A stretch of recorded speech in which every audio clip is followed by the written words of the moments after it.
பேசுறாளே அவ. அக்கா நீதான்க்கா அப்பாட்ட பேசி எப்படியாச்சும் இங்கே சேர்த்து வைக்கணும். என்ன அவளுக்கு மட்டும் வாட்ஸ்அப் வழியாக இங்கிலீஷ் கேஃபே மூலம் உங்களுடைய ஓய்வு நேரத்தில் ஆங்கிலம் கற்கலாம். மேலும் விவரங்களுக்கு திரையில் உள்ள எண்ணிற்கு வாட்ஸ்அப் பண்ணுங்க. This summer meet the magical mermaid at VGP Marine Kingdom from April 12th till May 31st, 2024. என்னது இது ட்ரெஸ்? இது என்னது இது ஹேர் ஸ்டைலு? இப்படிதான் ஒன்று ஷோக்கு வர சொன்ன இப்படிதான் ட்ரெஸ் பண்ணிட்டு வருவேன். சின்ன வயசுல என் வாயில வந்து ஜான்சன்ஸ் பேபி பவுடர்லாம் கொட்டி விட்டுருக்காங்க. பேசுறாளே அவ. மூக்குல ஒரு தழும்பு இருக்கு, அது எப்படி வந்துச்சுன்னு கேளுங்க. அதான் காட்டணும் போது இவதாங்க அடிச்சா என்ன அதை அடிச்சுப்போம். எனக்கு வந்து உடம்புலாம் வந்து கீரலாலாம் இருக்கும், அந்த அளவுக்குலாம் அடிச்சுப்போம். என்ன அவளுக்கு மட்டும் உடம்புலாம் கீரலா இருக்கும். எனக்கெல்லாம் ரத்த கிளறியா திரிவாங்க. நான் அதுக்கப்புறம் காதுல பாட்டு வச்சுட்டு சமைக்கிறேன், ஃபோன் பேசிட்டே சமைக்கணும்னு டீச்சருவாங்க. அதை எடுத்து ஒரு வாய் என்கிட்ட கொடுத்து அதை நான் துப்புறதை பார்த்து ரசிச்சு ஒரு எஸ்ஜே சூர்யா லெவலுக்கு அவங்க வந்து ஃபீல் பண்ணுவாங்க. இதெல்லாம் தங்கச்சி கிட்ட தானங்க பண்ண முடியும், வேற யார்கிட்ட பண்ண முடியும் சொல்லுங்க. எங்க அப்பா கிட்ட பண்ணா அவ்வளவுதான். ஐயோ அக்கா நீதான்க்கா அப்பாட்ட பேசி எப்படியாச்சும் இங்கே சேர்த்து வைக்கணும். நீ பயங்கரமான ஆளுமா. டாடி வீட்டுக்கே வந்துட்டாங்க, வீடு கண்டுபிடிச்சு. அம்மா செம்ம அடி. அது பார்த்துட்டு வந்து என்ன தைரியம் தான் இப்படி பண்ணுவ அப்படின்னு சொல்லிட்டு நீங்கள் அவளை அனுப்புங்க, அவள் கண்டிப்பாக அவள் டைட்டில் அடிச்சுட்டு வருவா, அதுக்கு நான் கேரண்டின்னு சொல்லிட்டு நான் சொன்னேன் வீட்டில். மேடம் ஒரு நாள் நைட்டு உட்காந்து பணப்பெட்டி அதையே வெறிக்க பார்த்துட்டு இருந்தாங்க. நான் எப்போனாலும் என் அக்காவை வந்து பார்ப்பேன், நான் எப்போனாலும் வந்து அவங்கள எனக்கு வேணுன்னா நான் கூப்பிட்டு போவேன் வருவேன், யாரும் எதுவும் கேட்கக்கூடாது. என் லைஃப்லேயே முதல்ல நான் அவளை கட்டி பிடிச்சது பிக் பாஸ் வீட்டில் தான். நானும் வளர்ந்துட்டேன், நீயும் வளர்ந்துட்ட, சரி ஓகே.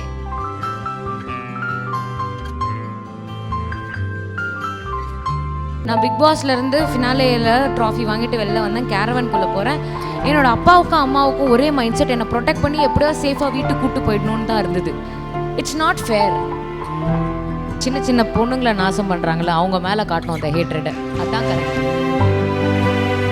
2 மாதம் போட்டு மரண அடி அடித்து இந்த பிக் பாஸ் ஷோ கற்றுக் கொடுத்துரும். பிரதீப்க்கு ரெட் கார்டு கொடுத்த மாதிரி தான் அவங்க லைஃபே அழிச்சிரும். ஆஹா, எப்படி இருக்கீங்க? நல்லா இருக்கேன், நீங்கள் எப்படி இருக்கீங்க? நல்லா இருக்கேன், நான் ரொம்ப சந்தோஷமாக இருக்குது. அக்காவுக்கு கல்யாணம் அப்படின்னா நீங்கள் போடக்கூடிய 3 டிஸ்க்ளைமருக்கான ஒரு 3 விஷயம்னா என்னவாக இருக்கும்? அவங்க ஆக்சுவலாக டீஸ்வரி கேரக்டர் மட்டும் இல்லை, நீலாம்பரியும் நல்லா பண்ணுவாங்க. ஏம்மா இந்த சிஸ்டர் எப்பவுமே கோட் வேர்டில் தான் பேசுவாங்க போல, எது இருந்தாலும் அங்கே புரிஞ்சுக்கணும். ஓகே, அப்படி சொன்னால் நீலாம்பரி மாதிரி அன்கண்டிஷனல் லவ்வும் இருக்கும் அப்படின்னு சொல்லிட்டு நீங்கள் எடுத்துக்கணும். நீங்கள் வேறு மாதிரி எடுத்துக்கிட்டா அதுக்கு நான் எதை பண்ண முடியாது. அப்படி சொல்ல வந்தீங்க. ஓகேம்மா, அடுத்தது. அவங்களுக்கு தோணுனா சமைப்பாங்க. அவங்க எப்படி சமைப்பாங்கன்னு நீங்கள் கேட்கலையே, அவங்க சமைப்பாங்க, நல்லா தான் சமைப்பாங்க. ஆனால் உள்ளே எப்படி 7 தக்காளி வெட்டணுன்னு சொல்லிட்டு கணக்கு காட்டினாங்கல்ல, அந்த மாதிரி இவங்க வந்து வீட்டில் சமைக்கிறதா இருந்தால் இவங்க அக்ஷயா நான் குளிக்க போகிறேன், எனக்கு 4 வெங்காயம் மட்டும் கட் பண்ணி வை. மற்றதெல்லாம் அவங்க எனக்கு வெங்காயம் கண்ணில் தண்ணி வரும்ல, அதனால நான் தான் வந்து 4 வெங்காயம் உங்களுக்கு கட் பண்ணி வைக்கணும். இவங்க என்ன பண்ணுவாங்க, அசிஸ்டன்ட் ஷெஃப் எப்படின்னா இல்லை அவங்க வந்து இப்படி போட்டு இப்படி பண்ணிடுவாங்க, மற்ற வேலைலாம் க்ளீனிங்லாம் நான் பார்க்கணும். அதுலேயும் என்ன பண்ணுவாங்கன்னா காதில் பாட்டு வச்சுட்டு சமைக்கிறேன், ஃபோன் பேசிட்டே சமைக்கணும்னு டீச்சருவாங்க. தீஞ்சிருச்சு, டேஸ்ட்டு நல்லா இல்லைன்னு தெரிஞ்சாலும் அதை எடுத்து ஒரு வாய் என்கிட்ட கொடுத்து அதை நான் துப்புறதை பார்த்து ரசித்து ஒரு எஸ்ஜே சூர்யா லெவலுக்கு அவங்க வந்து ஃபீல் பண்ணுவாங்க. அது இதெல்லாம் தங்கச்சி கிட்ட தானங்க பண்ண முடியும், வேறு யார்கிட்ட பண்ண முடியும் சொல்லுங்க. எங்கள் அப்பா கிட்ட பண்ணால் அவ்வளோதான். ஐயோ வேணாங்க. சமையல் அவங்க இப்போ சூப்பராகவே பண்ணுறாங்க. பட் என்ன கொஞ்சம் காலைல சமைக்க ஆரம்பிச்சாங்கன்னா நைட்டுக்குள்ளே கொண்டு வந்து கொடுத்துருவாங்க, முடிச்சிடும். அது பிரச்சனையே இல்லை, அது அவங்க பார்த்துப்பாங்க அந்த வீட்டில். அடுத்தமா நான் எப்போனாலும் என் அக்காவை வந்து பார்ப்பேன், நான் எப்போனாலும் வந்து அவங்கள எனக்கு வேணுன்னா நான் கூப்பிட்டு போவேன் வருவேன், யாரும் எதுவும் கேட்கக்கூடாது. பிரச்சனையே இல்லைம்மா. அம்மா வீட்டில் இருக்கட்டும். என்ன சொல்றீங்க? பரவாயில்ல, அவங்க வேணா வந்து வரட்டும். வாடாங்க, என்ன நீ அங்கே உட்காந்துட்டு அப்படி கூட பண்ணிக்கலாம். சூப்பர். ஸோ ரொம்ப அழகான ஒரு பாண்டிங் இருக்கிறதுனால அப்படியே எல்இடியில் ஒரு விஷயம் வரப்போகுது, அதை ஃபஸ்ட்டு பார்த்துருங்க. சுச்சோ, நான் என்ன பண்ணுவேன் பெருமாளே, அவரை பார்த்தாலே என்னென்னமோ பண்ணுதே.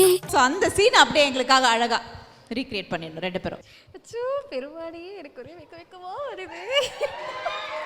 என்னடி அக்கா சொல்ல கிட்ட ஒன்று சொல்லணும். எனக்கு வேற யார் இருக்கா, you are my only hope. அக்கா actually I in love with வாசுக்கா. வாட்? ஆமாக்கா, நம்ம வீட்டுக்கு கெஸ்ட்டாக வந்திருக்காங்கல்ல. அக்கா நீதான்க்கா அப்பாட்ட பேசி எப்படியாச்சும் இங்கே சேர்த்து வைக்கணும். டாடி அவங்க டயலாக் போட்டாங்க, நான் பேசினேன், இதுக்கும் எனக்கும் எந்த சம்பந்தமும் இல்லை. அந்த டைம் தான் அந்த லவ் லெட்டர் இந்த மாதிரி விஷயம்லாம். பட் இப்போது அந்த இன்ஸ்டாகிராம் இந்த மாதிரி இடத்துல வந்து கண்டிப்பாக நீங்கள் அக்கா கிட்ட இவ்வளோ ஓப்பனாக இருக்கிறதுனால நிறைய டிஎம்ஸ் வரும்ல, நிறைய லவ் மெசேஜஸாக இருக்கட்டும், ரொம்ப ஓவர் போரிங்கான லவ் இது மாதிரிலாம் பார்த்துருக்கீங்களா? அந்த மெசேஜில் வரும்போது என்ன ரியாக்ஷன் கொடுப்பீங்க? வீட்டுக்கே வந்துட்டாங்கங்க, வீடு கண்டுபிடிச்சி 2-3 பேர் வந்து வீட்டுக்கே வந்துட்டாங்க. எப்படிங்க அட்ரஸை கண்டுபிடிச்சிக்கலாம் கேட்டு வந்துட்டாங்க கேட்குறாங்க. லைக் ஃபஸ்ட்டு நமக்கு தெரியாது. நான் I live in an apartment, ஓகேங்களா. டக்குன்னு திடீர்னு first Stranger shows up and ஏங்க எனக்கு உங்களை ரொம்ப பிடிக்கும், உங்களுக்காக தான் நான் ஊர்லேருந்தே கிளம்பி வந்தேன், நான் உங்களை பார்க்கணும் போது நம்ம மிஞ்சி போனால் அந்த இடத்துல ஹாய் நல்லா நீங்கள் ஏன் இது பண்ணீங்க, நீங்கள் சொல்லியிருந்தீங்கன்னா நம்ம எங்கேயாவது ஒரு பப்ளிக் ஈவெண்ட்டில் மீட் பண்ணியிருக்கலாமே. நம்மளால் அந்த மாதிரி ஒரு கன்சர்ன் தான் கொடுக்க முடியும். பட் அன்பு தான், நம்ம என்ன பண்ணுறது. அது அவங்களோட சேஃப்டி அப்படின்றதும் வந்து நம்ம ஃபர்ஸ்ட் கன்சிடர் பண்ணோம். ஸோ அவங்க வந்து கிளம்பி வந்துடுறாங்க. ஸோ நம்மளை பார்க்க வந்து அவங்களுக்கு லைக் அக்காவை பார்க்க வந்து அவங்களுக்கு வந்து சேஃப்டி இஷ்யூஸ் எதுவும் தெரியாத ஊர்ல இருந்து வேற ஏதோ ஒரு ஊர்ல இருந்து சென்னை கிளம்பி வந்து, சென்னை எனக்கு பழக்கமே இல்லை அப்படின்லாம் சொன்னாங்க. ஸோ ஐ ஃபெல்ட் ரியலி, ஒரு பக்கம் ஹாப்பியாக இருந்தது, இன்னொரு பக்கம் ஐயோ இவங்க பத்திரமா ஊர் போய் சேரணுமே அப்படின்னு இருந்தது. ஸோ அதை தான் சொல்கிறேனே, அந்த அளவு கடந்த அன்பு நமக்கு கிடைக்குதுன்னும் போது அது அந்த இடத்துலலாம் தான் நான் ரொம்ப ஐயோ அப்படின்ற மாதிரி ஒரு ஷாக் வந்ததுக்கான ரீசன் அந்த மொமெண்ட்ஸ்லாம் தான் ஆக்சுவலாக. Thanks and sorry. Bigg Boss உள்ளே இருந்த கண்டஸ்டன்ட்க்கு தேங்க்ஸ் யாருக்கு சொல்லணும்னு நினைக்கிறீங்க? சாரி ஆஃப்டர் யூ ஹவ், நீங்கள் வெளியில் வந்த பிறகு பொதுவாக நான் கேட்குறேன். பிராவோக்கு சொல்லணும்னு நினைக்கிறேன்.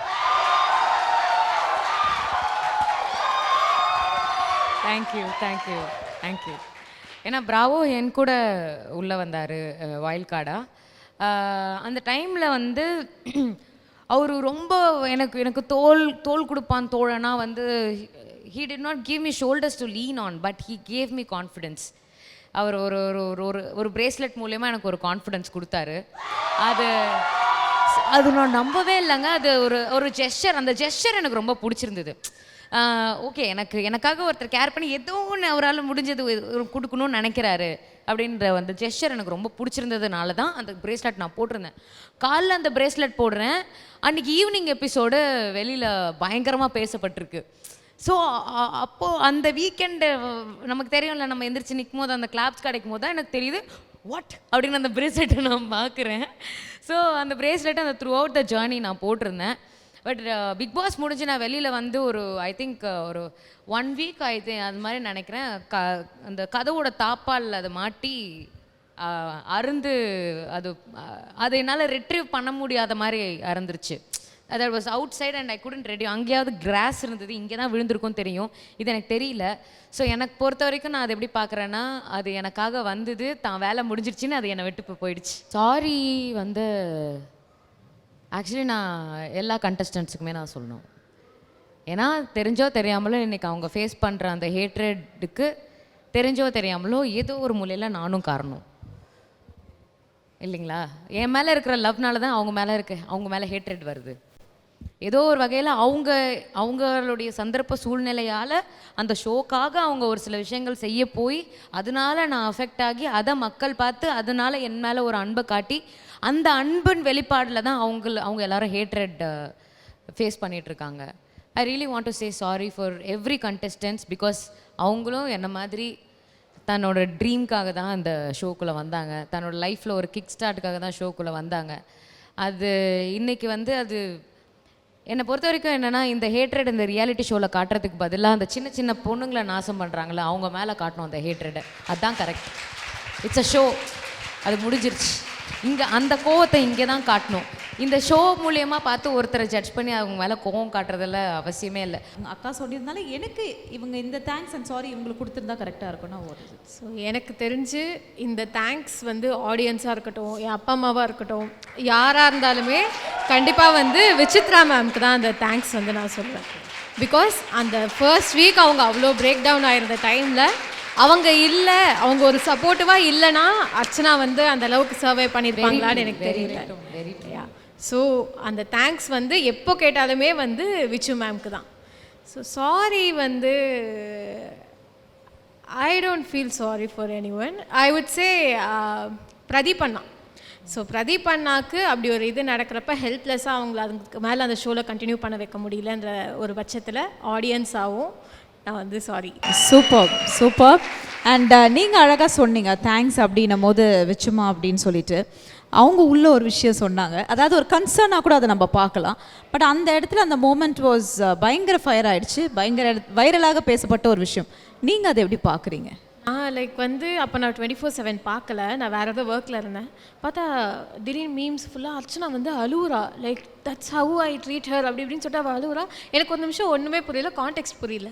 அப்புறம் தான் பார்த்தா தெரிஞ்சது லைக் அன்றைக்கி அவள் வந்து எனக்கு கப் எடுத்துகிட்டு போய் வைக்க சொன்னது அது ஒரு இஷ்யூ ஆயிருக்குன்னு. அது லைக் ஃபினாலே ஸ்டேஜில் வந்து விச்சு மேம் என்கிட்ட சொன்னாங்க, லைக் வந்து உன்னை நான் ஹர்ட் பண்ணியிருந்தா சாரி அதுக்காக, பட் நீ உனக்குன்னு ஒரு ஃபேமிலி வர டைமில் நான் சொன்னது வந்து உனக்கு புரியும் அப்படின்ற மாதிரி அவங்க சொன்னாங்க. எனக்கு அது எப்படி எடுத்துக்கிறதுன்னு தெரியல. நானும் அவளும் சின்ன வயசுலேருந்தே இப்படி தான். அவள் ரொம்ப என்னை வந்து கொஞ்சலாம் மாட்டா, ரொம்ப வந்து நாங்கள் முத்தம் கொடுத்துக்க மாட்டோம், கட்டி பிடிச்சிக்க மாட்டோம். என் லைஃப்லேயே முதல்ல நான் அவளை கட்டி பிடிச்சது Bigg Boss. After 21 years Bigg பாஸில் அந்த ஸ்டேஜில் தான் வந்து அவள் எனக்கு ஹக் பண்ணி கிஸ் கொடுத்தது எல்லாமே. மேபி லைக் பேபியாக இருக்கிறப்ப கொடுத்துருப்பான். அதுக்கப்புறம் வளர்ந்த அப்புறம் கிட்ட போனாச்சு அப்படின்னு சொல்லி தட்டி விட்டுருவான். அதாவது இப்போ ஒவ்வொருத்தர் ஒரு ஒரு மாதிரி லவ் காட்டுவாங்க. என்னோட லவ் லாங்குவேஜ் எப்படின்னா, என்னது இது ட்ரெஸ்ஸு இப்படி தான் ஒன்று ஷோக்கு வர சொன்ன இப்படி தான் ட்ரெஸ் பண்ணிட்டு வருவேன். This is my love language. நான் அப்படி இறங்கி போனோடனே இந்த கொஸ்டின்லாம் எனக்கு வரும். அதாவது நான் அவளை அட்மையர் பண்ணுறேன்ற விஷயத்தையும் அவளை நான் கலாய்ச்சி தான் காட்டுவேன். என்ன இது என்ன அது ஹேர் ஸ்டைலு அப்படி இந்த மாதிரி தான் நான் அவகிட்ட நடந்துப்பேன், அவகிட்ட நான் பழகுவேன். நான் அவளை கலாய்ச்சிட்டே இருப்பது எல்லார் வீட்லேயும் நடக்கும்னு நினைக்கிறேன். அண்ணன் தங்கச்சின்னு இருந்தால் அண்ணன் தங்கச்சியை கலாய்ச்சிட்டே இருப்பாங்க. என் வீட்டில் நான் அக்கா கிடையாது, நான் அண்ணன் மாதிரி என் வீட்டில் எப்பவுமே. அவங்க என்ன பண்ணுவாங்கன்னா, நான் இப்போ வீட்டில் தட்டு தேய்ச்சிட்டு இருப்பேன். நான் சாப்பிட்டு முடிச்சுட்டு சிங்க் லெவலில் பாத்திரம் இருக்கும், அதுவும் சேர்த்து நானே தேய்ச்சிடுவேன். மேடம் வருவாங்க அங்கேருந்து, தட்டில் இருக்கிற கருவேப்பிலை இந்த சட்னி மீந்ததுன்னா அதெல்லாம் எடுத்துலாம் டஸ்ட்பின்லலாம் போட மாட்டாங்க, அப்படியே எடுத்துகிட்டு வந்து சிங்கில் வச்சுட்டு என்னை பார்த்து ஒரு மாதிரி ஒரு தெனாவட்டாக ஒரு சிரிப்பு வர சிரிச்சுட்டுப்பாங்க. ஸோ இப்படி தான் இருந்து நான் கற்றுவேன். அந்த மொமெண்ட் கோவம் வரும், பட் எனக்கு இப்போ அதை நினச்சி பார்த்தா க்யூட்டாக தான் தோணுது. ஸோ எனக்கு அவங்க அங்கே ஒர்க் பண்ணும்போது தான் கூட எனக்கு ஒரே ஹாப்பி. எனக்கும் அவளுக்கும் 5.5 வருஷம் டிஃப்ரென்ஸ். ஸோ பேசிக்காக நான் வந்து ரொம்ப தனியாகவே இருந்துட்டேன். அதுவும் வந்து பயங்கர செல்லம் என் வீட்டில். திடீர்னு பார்த்தா தங்கச்சின்னு ஒரு பொண்ணை கூப்பிட்டு வராங்க. பார்த்தா அவளால கூப்பிட்டு வராங்களா? அவளால கூப்பிட்டு வந்தாங்கன்னு எனக்கு தெரியல. தங்கச்சியா பிறந்தா ஓகேங்களா. அவளை வீட்டுக்கு கூட்டிகிட்டு வந்ததுக்கப்புறம் பார்த்தா என் மேலே அட்டென்ஷனே கொடுக்கல. அவன்றாங்க, அவளுக்கு இம்பார்ட்டன்ஸ் கொடுக்குறாங்க. எனக்கு செம்ம கடுப்பு. யாரா அவ எங்கேருந்தோ வந்துட்டு திடீர்னு நம்மளோட இடத்த பிடிச்சிட்டா. அந்த இடத்துல ஸ்டார்ட் ஆன ஒரு விஷயந்தான் அது. டேஸ் போக போக போக நான் எவ்வளோ செம்ம சண்டை. எங்கள் அம்மாலாம் வேண்டாத கோவில் இல்லை, ஐயோ என் 2 பொண்ணுங்களும் ஒத்துமையாக இருந்துட்டா போதும் என் வாழ்க்கையில் அப்படின்னு எங்கள் அம்மா கோவிலில் ஏறி சாமி கும்பிட்டுருக்காங்க. சின்ன வயசுல என் வாயில் வந்து ஜான்சன்ஸ் பேபி பவுடர்லாம் கொட்டி விட்டுருக்காங்க அவங்க. ஆமாம், இப்போதான் அந்த குப்பை தொட்டி இல்ல ஒரு நிமிஷம் 5 நிமிஷம் பார்த்துக்கோமா, ஒரு எக்ஸ்பெரிமெண்ட் தான். மூஞ்சில பவுடர் போடுறேன், வாயில் மூஞ்சில தானே போடணும். அது எப்படி கரெக்டாக வாய்க்குள்ள எல்லா பவுடரும் போகும்? அது அந்த மாதிரி பண்ணியிருக்கேன். அதே மாதிரி இவளுக்கு எண்ணெய் ஒன்று மயிலாம் அழிக்க எண்ணெய் வச்சுருப்பாங்க, அதை கொண்டு போய் மாடிப்படி பூரா அந்த எண்ணெயை தெளிச்சு விட்டு போகிற வரவங்களாம் வலிக்கி விடுந்தாங்க. என் பர்த்டே அன்னைக்கு எங்கள் அம்மா செம்ம அடி. அது பார்த்துட்டு வந்து என்ன தைரியம் தான் இப்படி பண்ணுவேன் அப்படின்னு சொல்லிட்டு. இவ்வளோ அப்போ குழந்தை. ஆக்சுவலாக நானுமே வந்து அவளை கொஞ்சம் சின்ன வயசுல பண்ணியிருக்கேன் தான். அதுக்கு முன்னாடி ஒரு விஷயம் கேட்கணும். பயங்கர குசும்புங்க, சும்மா கிடையாது. இவ்வளோ பேசுறா இவ்வளோ பேசுறாளே இவ. இல்ல இருங்க நான் உனக்கு கேக்குறேன். உள்ள வந்து ஒரு தழும்பு இருக்கு, அது எப்படி வந்துச்சுன்னு கேளுங்க. அதான் காட்டுறேன் போது பாருங்க. இவதான் அடிச்சா என்ன, அந்த இவதான் டம்ளர் தூக்கி போட்டு என்னமா இப்படிலாம் பண்ணி வச்சிருக்கீங்க? அடிச்சில ஒருத்தங்களுக்கு காரமா இருக்கு அப்படின்றப்போ தண்ணி பக்கத்துல இருக்கு, ஆனா அவங்க தண்ணி குடிக்க கூடாதுன்னு சொல்லிட்டு வேணும்ட்டே நீங்க அந்த தண்ணி எடுத்து குடிச்சா டம்ளர் தூக்கி அடிப்பாங்க. அவளுக்கு என்ன வயசுன்னு சொல்லுங்க. அடிச்சப்போ தட்டை கூட அடிக்கலாம். அவளுக்கு என்ன வயசுன்னு கேளுங்க. அடிச்சப்போ 2 வயசு 2 இயர்ஸ். எனக்கு வந்து 7 வயசு. ஆமாம். அப்போ என்னை வந்து அடிச்சு நான் அழுகுறேன். எனக்கு அது எவ்வளோ இதுவாக இருந்தது, அசிங்கமாக. அடுத்த சீசன் நீ போயிட்டு வாமா. அதாவது ஒரு 2 வயசு குழந்தைக்கு வச்சிருக்கிற தண்ணியை எடுத்து குடிச்சிட்டு இவங்க இப்படி பேசலாமா? பேசக்கூடாதாமா. எனக்கு என்ன தோணுதுன்னா உள்ள வந்து குப்பை தொட்டி எடுத்து தூக்கி அப்படி காட்டினாங்களே. நான் இப்போ கேட்குறேன், அந்த மாதிரி விஷயம் வீட்டில் ஏதாவது நடந்திருக்கா? உண்மையாக சொல்லணும். பயங்கரமாக அடிச்சுப்போம் 2 பேரும், லிட்ரலி அடிச்சுப்போம். எனக்கு வந்து உடம்புலாம் வந்து கீரலாலாம் இருக்கும், அந்த அளவுக்குலாம் அடிச்சுப்போம். என்ன அவளுக்கு மட்டும் உடம்புலாம் கீரலாக இருக்கும், எனக்கெல்லாம் ரத்த கிளறியா திரிவாங்க நான். அதுக்கப்புறம் அதெல்லாம் ரொம்ப சின்ன வயசுல. அது ஆக்சுவலாக வந்து சண்டை போட்டே இருப்போம். அம்மா வந்து என்ன பண்ணுவாங்கன்னா, இந்த கரண்டிலாம் வச்சிருக்கிற ரேக் இருக்குல்ல, அது இப்படி கலகலன்னுவாங்க. சவுண்ட் போட்டாங்கன்னா சைலண்ட். கரண்டி எடுத்துட்டு வந்தேன் அப்படின்னு ஒரு சவுண்ட் வரும், அந்த சவுண்ட் சைலண்ட் ஆகும். 2 பேரும் ஸோ நாங்கள் எலியும் பூனையுமா தான் நாங்கள் எப்பவுமே லைஃப்பில் இருந்திருக்கோம். இப்போவும் எலியும் பூனையும் தான். பட் ஒரு level of understanding வளர்ந்துட்டேன். சரி ஓகே. 3 கார்டு இருக்கு, red, yellow and green. So red கார்ட்னா வந்து action against, oh you want to quit from this. நான் கேட்க போகிற கேள்விகளுக்கு action, are you just want to, அந்த கேட்க போகிற கேள்விக்கு வந்து இதுக்கும் எனக்கு சம்மந்தம் இல்லை, ஐ ஜஸ்ட் மூவ் அவே அப்படின்ற ஒரு விஷயம் இருக்குல்ல, that is what red card. And yellow கார்ட்னா warning, okay. And green card is you knows, okay. இதான் உங்களுக்கு வார்னிங், இன்னொரு தடவை இந்த மாதிரி கேள்வி கேட்காதீங்க தானே. அந்த மாதிரி child gang rape in Pondicherry and Jharkhand, அந்த ஸ்பானிஷ் விமனுக்கு நடந்த ஒரு விஷயம். ஸோ இதில் என்ன கார்டு நீங்கள் கொடுப்பீங்க? ஆப்வியஸ்லி இங்கே தாங்க ரெட் கார்டு கொடுத்துருக்கணும். ஆக்சுவலாக அர்ச்சனா ஒரு பொண்ணு இதுக்கு தகுதி இல்லைன்னு சொன்ன அவங்களுக்கு எந்த கார்டு கொடுப்பீங்க? அவங்க பேசிட்டவங்க, அவங்க பேச பேச நான் என்னால் என்ன முடியுன்றதை நான் பண்ணி காட்டிகிட்டே இருப்பேன். வீட்டில் ஒரு பொண்ணு இவ்வளோ படித்தா போதும், நெக்ஸ்ட் கல்யாணம் பண்ணி வச்சிடலான்னு சொல்கிற பேரண்ட்ஸ்க்கு எந்த கார்டு? நான் மட்டும் இல்லை, என் ஃபேமிலியே அதுக்கு அகெயின்ஸ்ட். So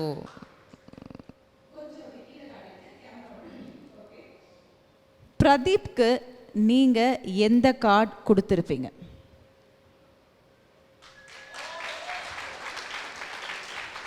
okay. சூசைட் பண்ணிக்கணும்னு நினைக்கிறவங்களுக்கு அர்ச்சனா எந்த கார்டு கொடுப்பீங்க? Yellow card with therapy. They need therapy. அவங்க போய் ப்ராப்பராக they have to seek medical help, mental health specialist கிட்ட போய் they have to take on therapy. அப்போ தான் அவங்களுக்கு தெரியும் அவங்களோட ஒர்த் என்னன்னு. ஏன்னா அது இட்ஸ் ஜஸ்ட் ஒரு செகண்டில் நம்ம பண்ணுற ஒரு வேலை. ஆனால் அதுக்கு பின்னாடி எத்தனை பேர் அஃபெக்ட் ஆவாங்க. ஆக்சுவலி விஷயம் என்னென்னா அஃபெக்ட் ஆவாங்கன்றதெல்லாம் இல்லை. நீங்கள் ஒரு வேளை நான் இப்போ கூட ரீசெண்டாக கூட ஒரு ரீல் என்னவோ பார்த்தேன். இப்போது ஒரு விஷயம் நடக்குது, நீங்கள் you are deciding to take up your லைஃப்னா வித்தின் 24 hours என்னென்ன நடக்கும். 24 மணி நேரம் கழித்து பார்த்தீங்கன்னா உங்கள் வீட்டில் இருக்கிறவங்க காஃபி குடிச்சிட்டு அடுத்தவங்களோட சிரிச்சு பேசிகிட்டு இருக்க போகிறாங்க. நீங்கள் வேலை செஞ்சுட்டு இருக்கிற இடத்துல உங்களுக்கு ரீப்ளேஸ்மெண்ட் தேட ஆரம்பிச்சிருவாங்க.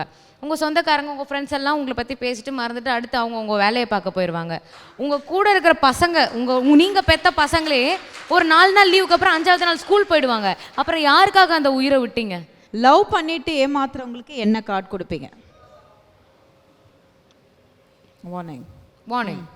ஏன்னா லவ் பண்ணிட்டு மட்டும் ஏமாத்துறது is different. But other scenarios are different.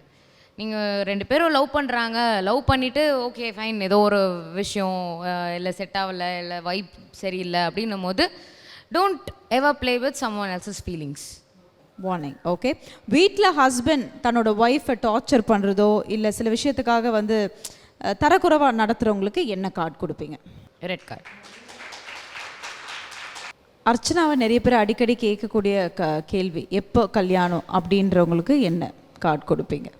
இப்போ தான் நான் ரொம்ப ஏங்கின என் கெரியரே கிக் ஸ்டார்ட் ஆகிருக்கு. இப்போ தான் நான் ப்ராப்பராக வேலைக்கு போக ஆரம்பிக்க போகிறேன். வேலைக்கு போயிட்டு நான் உண்மையிலேயே நான் வந்து சொந்த காலில் நிற்கிறதுனா எப்படி இருக்கும்ன்றதை ஃபீல் பண்ணிவிட்டு அதுக்கப்புறம் அதை பற்றி யோசிக்கலாம். Yellow. Okay. School or college, not just அந்த ஒரு இடம் மட்டும் சொல்லுவேன், நிறைய இடத்துல பார்த்தீங்கன்னா அந்த ஏற்றத்தாழ்வு இருக்கும். Rich or poor, you know you got to get along with it, அப்படி ஒரு வேறுபாடு எப்பவுமே இருந்துட்டுருக்கோம்ல, அந்த மாதிரி இருக்கிறவங்களுக்கு எந்த கார்டு கொடுப்பீங்க?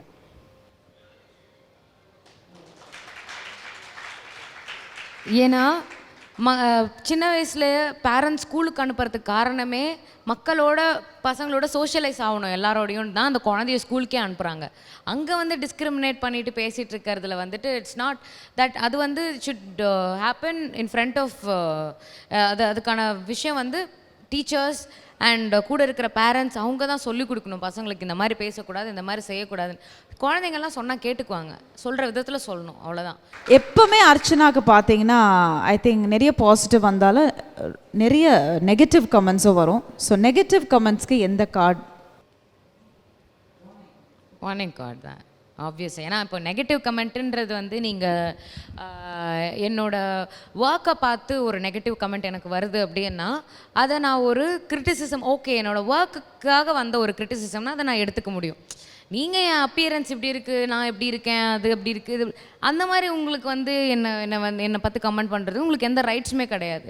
இன்ஃபேக்ட் நீங்கள் அப்படி கமெண்ட் பண்ணுறவங்க உங்களோட உண்மையான ஐடென்டிட்டியை காட்டி கமெண்ட் பண்ணிங்கன்னா கூட பரவாயில்ல. ஆனால் நீங்களே ஒரு ஃபேக் ஐடியில் தான் வந்து கமெண்ட் பண்ணுறீங்க. ஓகேவா? So you don't have the rights to say anything. So that's a warning for you. Stop negative comments. நான் எனக்குன்னு இல்லை, யாருக்காக இருந்தாலும் யாரையுமே நெகட்டிவாக பேசாதீங்க, அவ்வளோதான். இந்த கேஷுவல் ஆன ஒரு ரிலேஷன்ஷிப் அப்படின்னு இப்போ பேசப்படுது, அதுக்கு என்ன கார்டு? நான் ரொம்ப volt ஸ்கூலுங்க. I can't get into a casual relationship. Maybe this seems like not a warning. Actually green card அது அவங்கவுங்க இஷ்டம். It's their life. So green கார்டே தான் கொடுக்கலாம். பட் எனக்கு வந்து I am personally very old school. எனக்கு வந்து இந்த நான் 97 தான் பிறந்தேன். ஸோ அந்த 90s கிட்டோட வாசம் லைட்டாக என் மேலே இருக்குது. அதனால் எனக்கு I want a serious relationship. I want to connect with somebody and அந்த மாதிரியான ஒரு ரிலேஷன்ஷிப் தான் எனக்கு வேணும். பட் அதை கேஷுவலாக சிச்சுவேஷன்ஷிப்பாக அதை என்னால் கொண்டு போகவே முடியாது. அது வாய்ப்பே இல்லை. Not my cup of tea. I think she really missed you. சிஸ்டர்னா திஸ் இஸ் வாட் போல இருக்குது, நம்ம நிறைய தப்பு பண்ணிட்டோமோ, நிறைய மிஸ் பண்ணிட்டோமோ. ஐ திங்க் அந்த தருணம் ஷி ஃபெல்ட் இட் அப்படின்றது எல்லாருமே பார்த்துருப்பாங்க. இன்னைக்கு கெத்தா அப்படி உட்காந்துட்டு இருக்காங்க. எவ்வளோ ஐ திங்க் அவங்களோட நீங்கள் ரொம்ப ஹாப்பியாக இருப்பீங்கன்றது எங்களுக்கு தெரியும். சொல்லுங்கள். ஸோ அர்ச்சனா வந்து ஃபர்ஸ்ட் பிக் பாஸ் போகிறா அப்படின்னு சொன்னப்போ வீட்டில் எல்லாருமே வந்து ரொம்ப பயந்தாங்க. பிகாஸ் அவளுக்கு கோவம் நல்லாவே வரும். அதெல்லாம் பார்க்குறப்போ வந்து போகணுமா, பேர் ஏதாச்சும் ஆகிடப்போகுது அப்படின்றப்போ நான் சொன்னேன், அம்மா நான் சொல்கிறேன், நீ அவளை அனுப்புனேன்னா ஃபோன். ஹலோ, ராஜா ராணியோட டைரக்டர் வந்துட்டார் லைனில். Hello sir. ஹலோ சார், எப்படி சார் இருக்கீங்க? நல்லா இருக்கேன் சார். நீங்க எப்படி இருக்கீங்க? சார் நல்லா இருக்கேன் சார். சிறப்பு. வழி மீது விழி வைத்து காத்திருக்கேன் நீங்கள் வருவீங்கன்னு. ஐயோம்மா சாரிம்மா.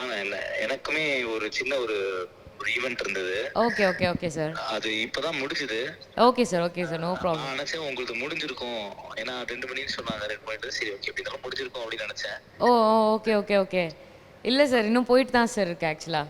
Okay okay okay okay. ஆமாங்க சார். எனவே வாழ்த்துக்கள் வாழ்த்துக்கள். Thank you sir. Sir really miss you here sir. Sir சொல்லுங்கள். பிகாஸ் ஐ திங்க் அந்த அவார்ட் வாங்கின பிறகு அவங்க சந்தித்த முதல் நபர் நீங்கள் தான். So how was that to you? ரொம்ப பெருமையாக தான் இருந்தது எனக்கு. என்னுடைய ஸ்டூடெண்ட் வந்து ஒரு டைட்டில் வின்னர் ஆகி ஜெயிச்சு வந்தோடனே ஒரு என்னை வந்து பார்த்ததே ஒரு பெரிய விஷயம். என்னை வந்து பார்க்கணும்னு அவசியமே இல்லை அவங்களுக்கு. என்னை வந்து பார்த்தா ரொம்ப சந்தோஷமாக இருந்தது. It's a proud moment. சரி, ஆமாம், டெஃபினெட்லி நாங்கள் எல்லாருமே உங்களை ரொம்ப மிஸ் பண்ணுறோம். நீங்கள் கண்டிப்பாக வருவீங்கன்னு நாங்கள் நினச்சோம். பட் எனிவேஸ் ஆமாம், ரொம்ப லேட் ஆயிடுச்சு. இல்லைன்னா நான் கண்டிப்பாக அர்ச்சனாக்காக வந்திருப்பேன். Sure sure sure, no problem no problem. So one more time நம்ம பிரவீன் சாருக்கும் ஒரு கைத்தட்டல் கொடுத்துடலாம்.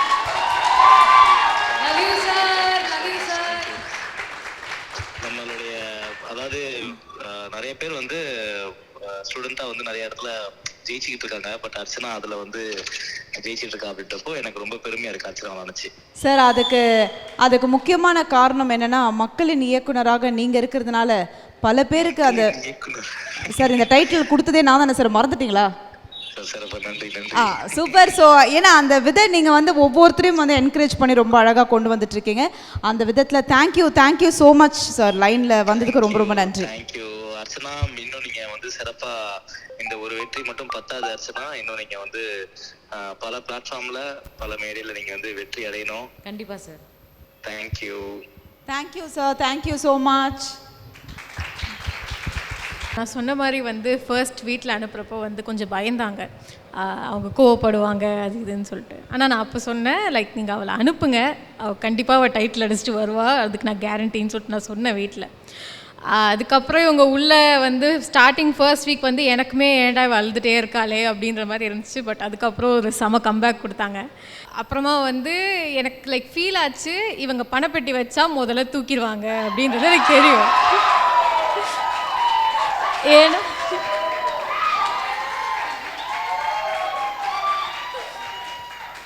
இவங்க அந்த மைண்ட் செட்டில் தான் இருப்பாங்கன்னு எனக்கு தெரியும்.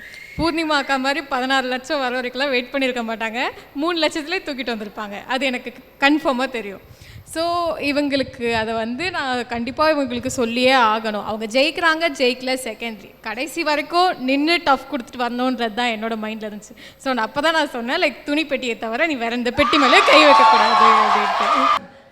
கொய்யாலே இதை தான் நான் ரிவ்யூவில் சொன்னேன். சொல்லும் போது எல்லாரும் சொன்னீங்க அவங்க தங்கச்சி இன்ட்டு தாங்க கொடுத்துருக்காங்க சொன்னாங்க. அவங்க தங்கச்சியே சொல்லிட்டாங்க. அந்த ஒரு சீனில் ஸ்கோர் பண்ணிட்டா. நான் அந்த 80 நாளில் போட்டேன்ல ஒரு உழைப்பு, அந்த உழைப்பு அந்த ஒரு சீனில் அப்படியே எடுத்துகிட்டு போயிட்டான்.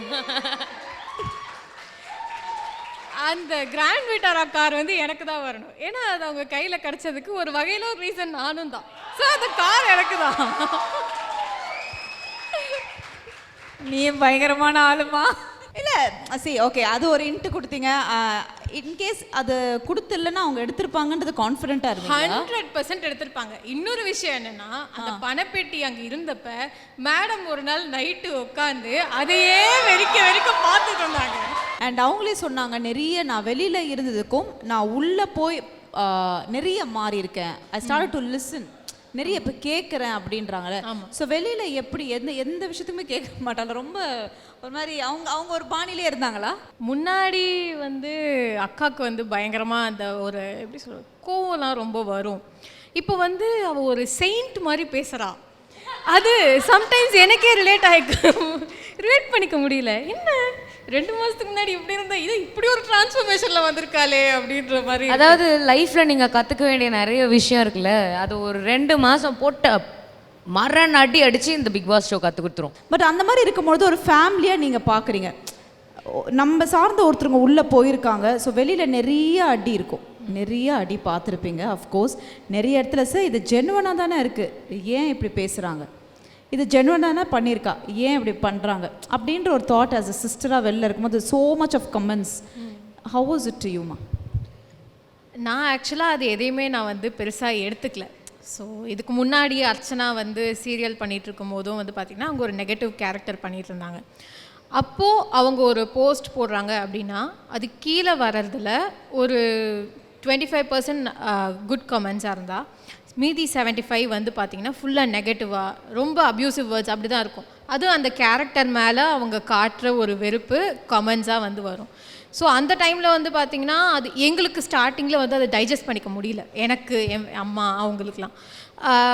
அக்காவும் வந்து ஃபர்ஸ்ட் அதை ஸ்போர்ட்டிவாக எடுத்துக்கிட்டாலும் பட் அவங்க சம்டைம்ஸ் டவுனாக இருக்கிற டைமில் அந்த மாதிரி கமெண்ட்ஸ் எல்லாம் பார்க்குறப்ப இன்னும் அவங்களுக்கு வந்து அது ஒரு மாதிரி ஆகும். பட் இது ஒரு ரியாலிட்டி ஷோ, அவங்க உள்ளே போயிட்டாங்க. ஸோ நெகட்டிவ் கமெண்ட்ஸுன்றது வந்து அது அவங்க போட தான் செய்வாங்க. அவங்க யாருமே வந்து முகத்தை காமிச்சு அவங்களோட ட்ரூ ஐடென்டிட்டியை காமிச்சு போடுறதுக்கு வந்து பயப்படுற ஒருத்தங்களை பார்த்து நம்ம வந்து அதை நம்ம பெருசாக எடுத்துக்க வேண்டிய அவசியம் இல்லைன்னு நான் நினைக்கிறேன். ஏன்னா எனக்கு தெரியும், என் ஃபேமிலிக்கு தெரியும், அர்ச்சனாவை பர்சனலாக தெரிஞ்சவங்களுக்கு தெரியும் அர்ச்சனானா யார், அர்ச்சனா எப்படின்னு. ஸோ வெளில 1000 பேர் 1000 என்ன சொன்னாலுமே அதை நாங்கள் வந்து கன்சிடர் பண்ண வேண்டிய அவசியம் இல்லை. அட் சம்டைம்ஸ் வந்து அது கொஞ்சம் ஹர்ட்ஃபுல்லாகவும் இருந்துச்சு. பட் நாங்கள் அதை வந்து பெருசாக எதுவுமே எடுத்துக்கல. Because we know who she is. Actually வந்து இப்போது அக்ஷயா வந்து என் கூட இதுவாக இருக்கிறனால அவளுக்கு ஒரு சின்ன நாலேஜ் இருக்குது media, how media works and everything. நான் பிக் பாஸ்லேருந்து ஃபினாலேயில் ட்ராஃபி வாங்கிட்டு வெளில வந்தேன், கேரவன்குள்ளே போகிறேன். என்னோடய அப்பாவுக்கும் அம்மாவுக்கும் ஒரே மைண்ட் செட், என்னை ப்ரொடெக்ட் பண்ணி எப்படியோ சேஃபாக வீட்டுக்கு கூப்பிட்டு போயிடணுன்னு தான் இருந்தது. பிகாஸ் யார் என்ன பண்ணுவானே தெரியாது, அவங்க அந்த எக்ஸ்ட்ரீமுக்கு யோசிக்க ஆரம்பிச்சிட்டாங்க. It's not fair. அது ஒரு ஷோ, அதனால நீங்கள் என்டர்டெயின்டாக இருந்தீங்க. ஒரு 3 மாதம் you're engage, you're happy, you're sad, you're உங்களுக்கு ஆங்கர் இருந்தது, எல்லாமே இருந்தது. அதுக்கெல்லாம் காரணம் அங்கே அவங்க அந்த ரோல் ப்ளே பண்ணலன்னா இந்த ஷோ அப்படி இருந்திருக்காது, உங்களை பார்க்கவே வச்சிருக்காது.